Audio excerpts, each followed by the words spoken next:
Hi guys, and welcome back to World of Tanks, and I'm going to be looking at one of the new heavy metal hero tanks to hit World of Tanks, both of them French, and this one is the AMX M4 MLE 49, or just the M4 49, as I'm probably going to call it for the rest of the video. And it's a heavy tank coming in at tier 8, and before we get started on the stats and things like that, I'm going to mention the price about this because it is bloody high, and I must admit I've found it difficult to want to play World of Tanks over the last few days, and it's a couple of reasons. I'm not going to go into it much now. I'll probably moan about it in a random destruction or something, but it's like they've changed the money earning potential on Island Race, which I think is, personally, I think is a little bit petty. In a way, because it wasn't hurting anybody, it wasn't hurting anything, it wasn't taking away from the you know, from the player base for multiplayer. It was just something you could do once a day and earn a bit of a boost in silver, and it was just something nice for the players. And I just think I don't know, I just really don't think they should have changed it. I think they should just put it back to what it was and just let the players have that little glitch, if you will, or whatever you want to call it. But I don't know. But anyway, I'm going to moan about that in another video. Getting on with this. So the AMX M4 MLE is available at the moment in an ultimate package. So is the 1357. Also available in a sort of a double bundle one with 30 days of premium and what have you. And I know it does come with a few bits, you know, your 7 days of premium and what have you. But still, 16,000 silver is a hell of a gold is a hell of a lot of gold, and it's a hell of a lot for a tier 8 premium tank. It's very, very expensive. I mean, I thought the Primo Victoria was expensive at 13,000, but yeah, 16,000, that is very, very high. And even in its cheapest bundle, which will be coming around the 24th of November, I think it is, it's still just over 15,000 gold, which is ridiculously expensive. And yeah, it is very, very expensive. I mean, along with this one, like I say, there's the 1357, which has got a glitch at the moment, so it's got no wheels. They are aware of it, and it will be fixed, but I'll be looking at that one tomorrow. The other thing with this one is, you see, don't get me wrong, it's conflicted. I like this tank, and I think I want this tank. I just really don't think that it should be that much. I think it is very, very expensive, and as much as I would like it, I just don't know if I'm actually going to buy it, almost on principle, because I think it is very expensive. And it kind of reminds me a little bit of the Tiger 2 in a lot of ways. And you see, with this one, the sandbags on this do class as like spaced armor, whereas on the 1357 they don't. Not quite sure why they've done that. You know, they've both got sandbags, but this one, the class is armor, that they don't. I really don't know. But the other thing about this is that at some point, I'm assuming we will get a standard, a plain M4 49. You know, like we did with the what was it, the Centennial, and then we got the standard Chieftain T95 as well. And obviously the plain one will not have the sandbags on it. Now, those sandbags have been very useful. In fact, a couple of the replays you'll see, they will stop some rounds. This has got naff all side armour, really crappy side armour, very good frontally but shocking on the side. But they ate a round from a Primo Victoria. You know, with that 20 pounder with the, what is it, 226 pence, something like that, and the sandbags just ate it. And I think the frontal ones even ate a shot from maybe an HE shell. I don't know what it was, but anyway, yeah, I think it was an IC 152 shooting at the front of me, and it was sort of bouncing or getting eaten by. I'm not sure what was happening, but it didn't pen anyway. But that's the thing, you see, that one, the plain version will obviously be cheaper. I'm just going to go into the package while I'm talking. The plain version will obviously be cheaper and won't have the sandbags on, so there is an argument there that this is kind of very much pay to win. In fact, you know, the fact is you're going to pay more for this tank with the sandbags, which will give you a bit of an advantage. Not a massive advantage, but it's helped me out a couple of times. And obviously the other one will be less, and you won't have that advantage. And kind of, you know, that kind of is the definition of pay to win in sort of some respects. So yeah, I do have very mixed feelings about this tank. But anyway, You get a 1,000 horsepower engine, which sounds good but doesn't translate to much. It's a very heavy tank. You get the 100mm SA-47, which is the same gun that's on the AMX 5100, the Tech Tree Tier 8, but it's not got the auto-loading mechanism, so it's single shot. 232 pen, which is really quite nice.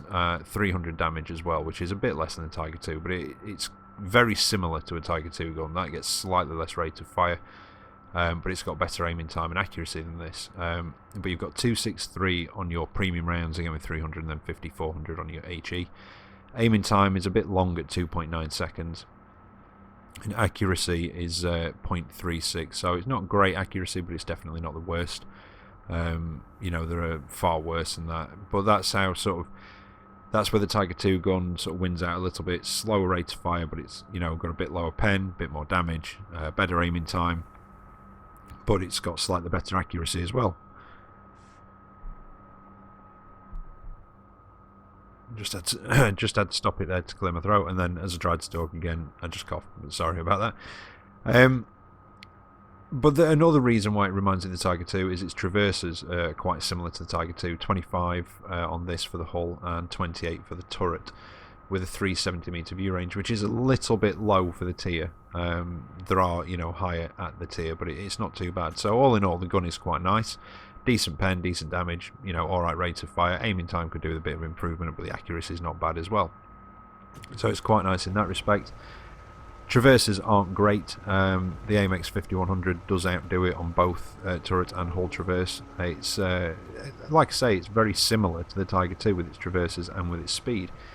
Even though this gets a bigger engine and a higher power to weight ratio, it's actually got really quite poor terrain resistances, which we'll look at in a moment. But the supplies, while we're here, ammo, 1,030 for your standard rounds, 4,000 for your premium APCR, and 650 for your HE. Equipment wise, I've gone for, well, as you can see, a vertical stabilizer, gun lane drive, and I've actually gone for coated optics just to try and improve that poorer view range a little bit more. Skill wise, well, I'd probably start off with that 6th sense repairs, maybe track mechanic. You will probably spend quite a bit of time tracked in this, because people will get frustrated with trying to get through the frontal armour, and with a very weak side you want to try not to let anybody alongside you. I'd probably go for clutch braking instead of camouflage, but this is a crew from a different tank, so that's why it's got that on it as well. And definitely, what's the one that improves terrain resistances? Off-road driving, definitely off-road driving, because it has got very poor terrain resistance. Now, wrong one. There we go, when it actually wants to work. So, 1,000 horsepower engine, you get a power to weight ratio of 14.29. To give you some idea what that might compare to, Tiger 2 has around 12.79, I think it is, something along those lines. Forward top speed of 40, which isn't bad for a heavy tank. Some of them, you know, a lot of them are quite slower. And then you've got 15 in reverse, but you've got a 20% chance of fire, and quite a large engine taking up most of the rear of the tank. Your concealment as well, by the way, while we're here, is pretty poor as well. 0.09 stationary and 0.06 moving, which is pretty awful. But you've got a fairly nice health pool of 1,500 hit points as well. Now the gun, we've already been through the aim time and what have you. Elevation is 20 degrees, which isn't bad, it's alright. You don't want to let anything get too far above you though, because you probably will struggle to get up to shoot it. But you get a very, very nice gun depression of -10 degrees, which, when coupled with a very strong turret front, the strong upper Glacis as well, and hiding your commander's hatch, which is the main weak spot on the front of this, it is really nice on the ridge lines. Terrain resistances 1.6, 1.8 and 2.5, which, as I said before, are quite poor, and it is noticeable.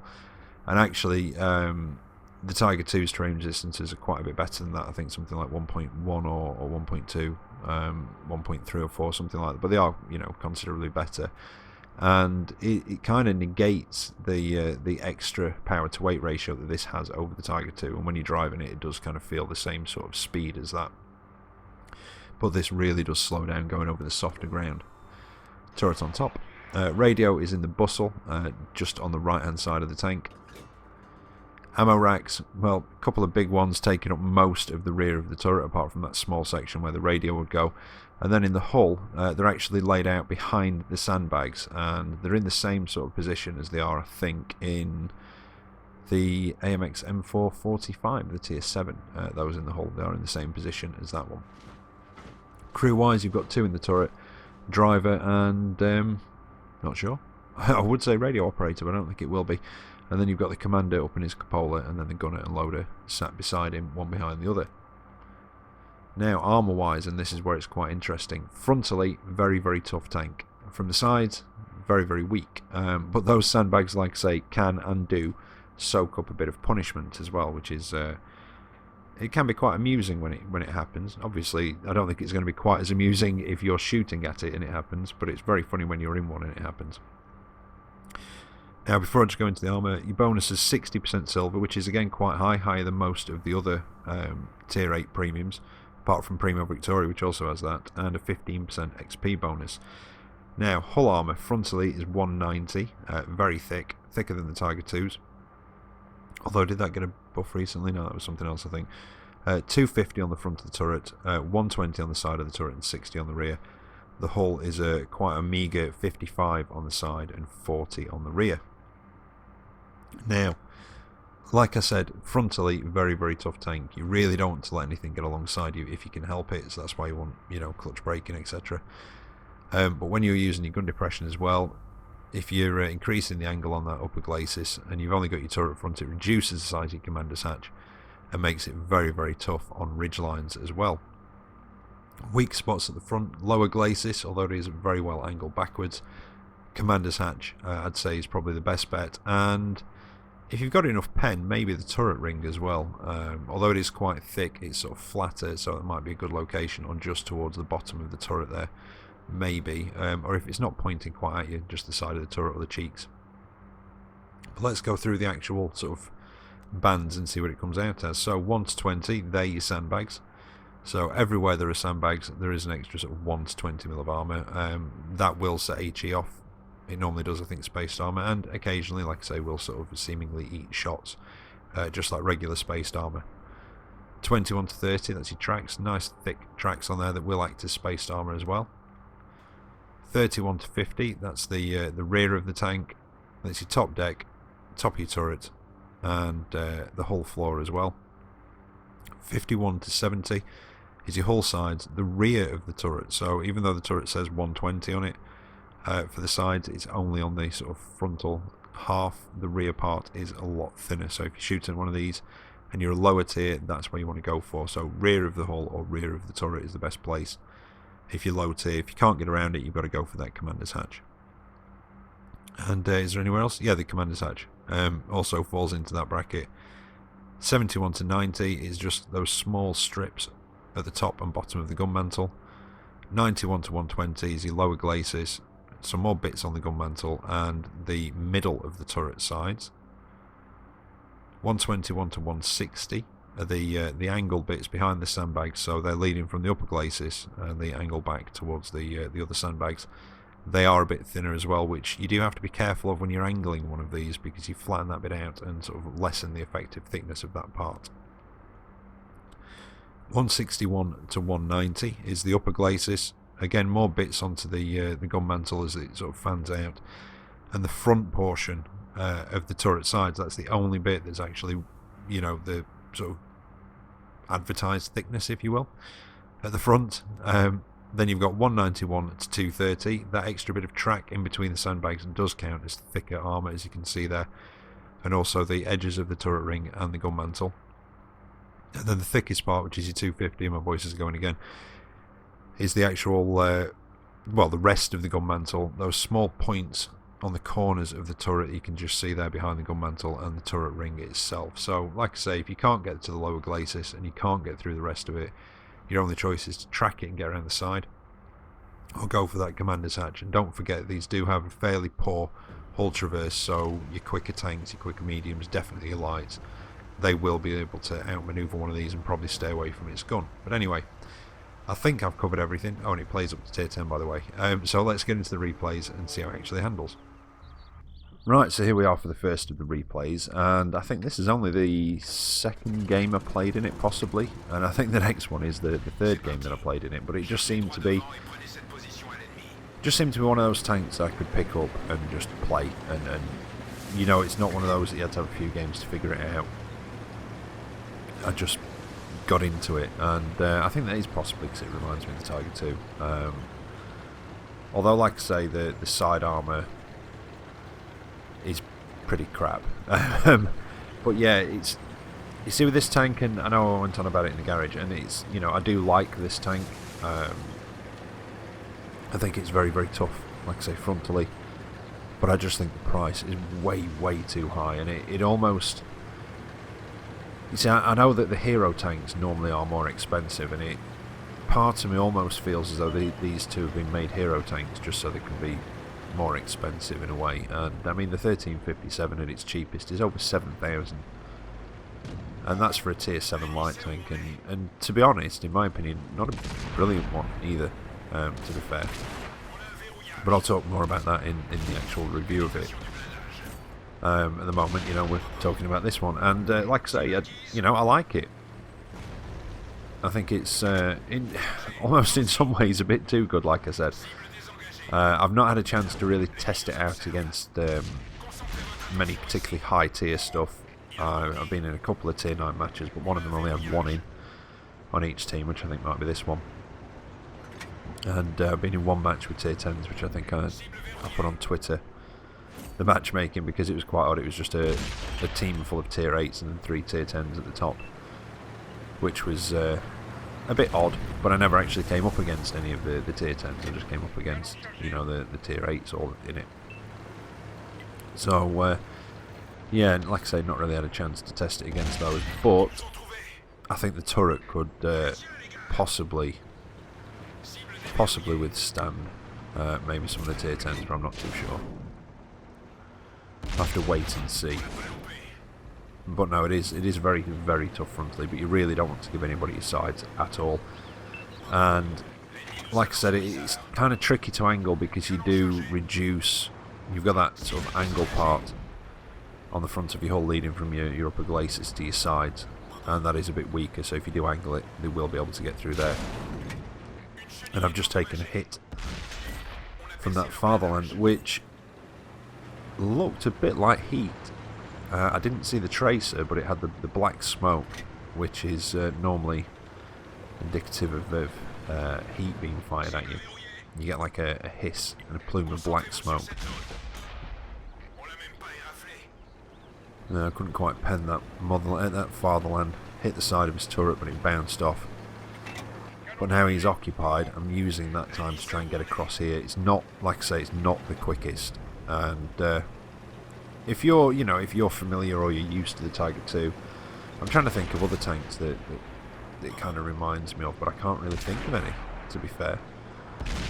Donked that shot, took another one in the side from the fatherland. I've pushed out a bit too far. See if I can get a hit into him. Just take another one from that bloody Swedish heavy there, the Emil 1. And again, I thought he was occupied, so I'm going to pull across here, try and get some cover from that fatherland and see if I can put something into this Emil 1. And he's now running. I get a shot into him as he's going. I don't know if I'll get another one into him before he disappears. Just waiting for that reload. No, not quite quick enough.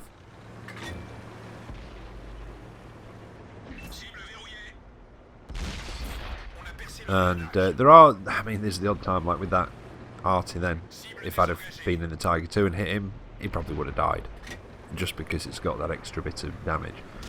Not a lot, it's only 20, but that probably would have made the difference there. But now I'm on very low health, so I'm going to have to be a bit wary of what I go up against.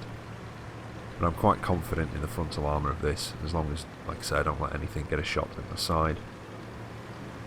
Or at the side of my turret. And then it's just your commander's hatch you've got to watch. That's basically your weak spot from the front. If they can't see your lower glacis, your commander's hatch is your weak spot, and it's a very weak commander's hatch. Which is fair enough, you know, that the frontal armour needs to be balanced out some way. Now there's a Scorpion G, can I get him? Maybe if I push up a bit, risk the shot, and I do get one into him. And yeah, he's done. The rest of the team have gone into cap, and there's a few heavies. Well, I say a few heavies, there's 6 heavies and they're going to be starting to make their way back towards their cap to try and reset it. And to be honest, I don't mind that they've gone into cap. Like I say, I'm on very low health. That was close. If that had hit me, I'd have been a goner. Managed to get one into the eyes today. I'm going to back off, try and give him very little to shoot at apart from my turret. And, oh, that just went wide and bounced. Pull back a bit. All he'd have to do, you see, he went for my commander's hatch then, but all he'd have to do is hit me with an HE and I'd have been done. But I managed to take him down, and that's it. The cap's out for the win. So, not a bad match. Like I said, I think that was the second one that I'd played in it. 2,300 damage done and 2,000 blocked. With a bit of a sister, but I did get a Confederate medal out of that and a steel wall as well. And I've used that. I mean, like I say, they were the average games I was having in it, you know, around 2,000 to 3,000 damage. And normally somewhere around 1,000 to sort of 2.5 blocked was kind of like an average game for it, for me. And I'm not saying, you know, yeah, this is a super tank and, you know, everyone that buys one is going to do amazingly well in it. It's not going to be for everybody, like I said before. Not everybody likes the Tiger 2, not everybody's going to like this. But I don't know. Like I said, I like it. It's just too expensive. It's ridiculously expensive, and even at its cheapest, being over 15,000 gold, is a very, very high price. And I would love one of these. I do like this a lot, but I just don't know if I don't know if I can bring myself to pay 15,000 gold for it. You know, like I said, I do like it. It's almost a principle type of thing. It's just too much. And yeah, I don't know. Like I say, I mean, I felt that the Primo Victoria was too expensive at 13,000 gold, and then this comes along at, you know, 16,000 for its ultimate and 15,000 for its base package, and it's like, whoa, really? And like I said in the garage, it is almost, it does almost feel a bit pay to win. I mean, you see, this is it. I'm glad that the sandbags are on it. I'm glad that the sandbags act as extra armour. But the fact that this that this costs more, and then the standard version will cost less and won't have that armour, like I say, in a way that is kind of like a definition of pay to win, in some respects. So I do have very, very mixed feelings about this tank, like I say. And it's not so much because of the tank, it is because of the price. Now that IS, he's, well, let's call him brave. So yeah, he was being very brave. But he's now out of the match. There's a Primo Victoria over that side, which I'm going to be wary of. He's got decent gun depression, good turret front. TD's done. I'm just keeping an eye on that Primo Victoria, but he seems to be backing off, and I thought that VK was going to move further forwards, and he didn't, and he stopped. And I led him, and he stopped just as I fired. And see if I can get the back of the turret. No, straight over. I was going for the back of the turret because that's where the biggest ammo rack is, on that side. If I was around the other side of it, I'd have gone for the side of the hull.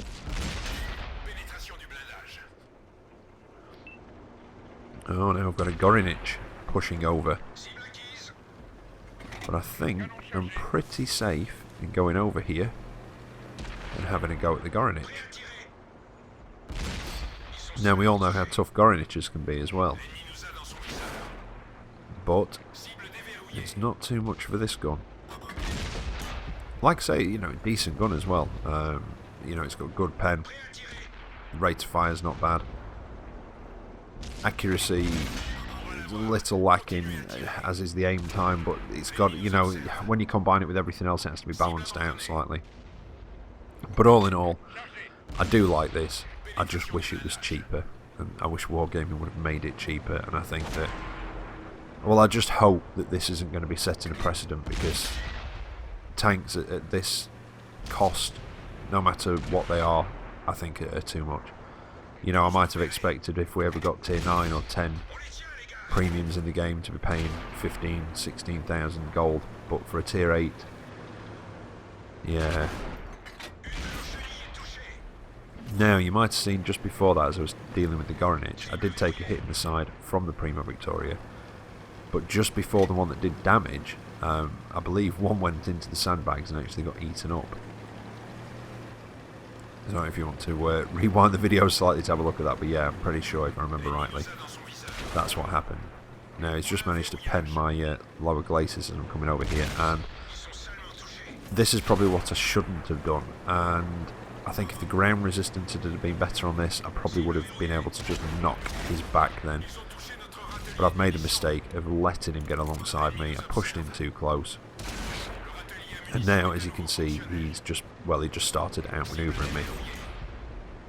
But I've had to move backwards with him, had my ammo rack damaged again by the Prima Victoria, but I've got a bit back up now. And I've got my front pointed towards him, so I should be alright, and hopefully won't take any more damage. But I do, he puts one through my commander's hatch, I think that was. I'm assuming that was my commander's hatch. He's now done, but I've got a damaged ammo rack, which is not a particularly pleasant place to be with this tank. But you definitely want off-road driving on this, and I would definitely say you want clutch braking as well, just to help with that whole traverse and the off-road driving, because it's, like I said, its terrain resistance is pretty crap, and it has slowed it down. It does feel, well, like I said before, you know, it's, yeah, that was me done then. Couldn't quite pull back in time, and they do have good guns on them. But yeah, it's the extra power to weight doesn't really make much difference, because terrain resistance is slow it down to about the same speed as a Tiger 2. But quite a nice match, ace tanker out of it, just under 4,000 damage, and I was quite happy with that one. But there you go, the M4 49. I like it. It's just too expensive. But it's your money at the end of the day. I'm just trying to give you the facts and my opinions on it. But there you go. Anyway, I'll be back later on with the 1357 review. So until then, take care out there, and I'll catch you next time. See you later.